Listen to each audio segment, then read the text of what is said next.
ภารกิจมื้อนี้พาทุกคนไปเบิ่งความเจริญของบางแสนคือเก่าทุกคนซึ่งมื้อนี้ผมจะพาทุกคนมาเลาะเบิ่งถนนลงหาดบางแสนนะทุกคนซึ่งตอนนี้ผมก็ขึ้นไปยูเทิร์นครับทุกคนตอนนี้เราก็มุ่งหน้าสู่ถนนลงหาดบางแสนตรงไปเลยทุกคนบรรยากาศที่ผมมาถ่ายคลิปนี้ก็คือเช้าวันเสาร์เด้อทุกคนซึ่งเป็นวันหยุดนั่นเองทุกคนบรรยากาศถนนช่วงเช้าก็สีโล่งโจ้งบัดนี้แหละทุกคน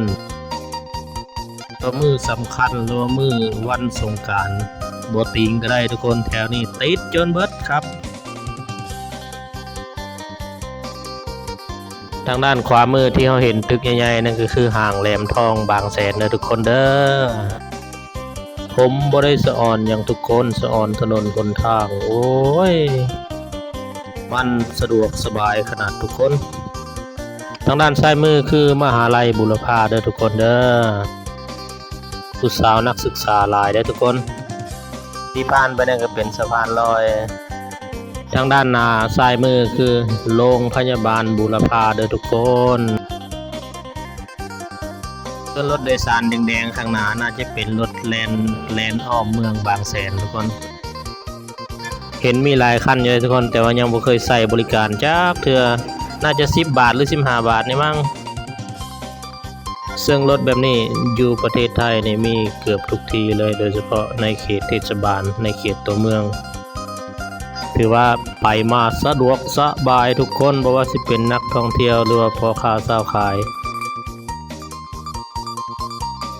แค่10 บาทก็สามารถขี่รถได้แล้วนะทุกคนนะซ้ายมือเป็นปั๊มปตทเด้อทุกคนเด้ออยู่ถนนลงหาดก็มีปั๊มน้ำมันคือกันทุกคนผู้ใดน้ำมันสิเบิดมาโซนนี้ก็บ่ต้องตกใจทุกคน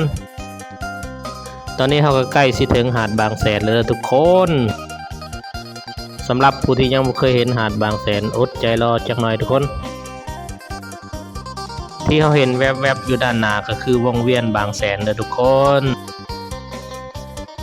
สำหรับผู้สาวผู้บ่าวที่นัดพบกันว่าอยู่วงเวียนบางแสนบ่แม่นอยู่หม่องใดก็อยู่หม่องนี้เด้อทุกคนเด้อ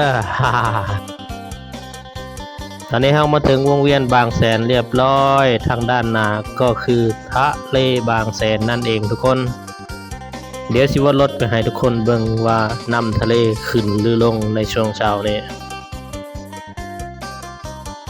โอ้โหถือว่าเช้านี่น้ำทะเลหนุนสูงเด้อทุกคนเด้อ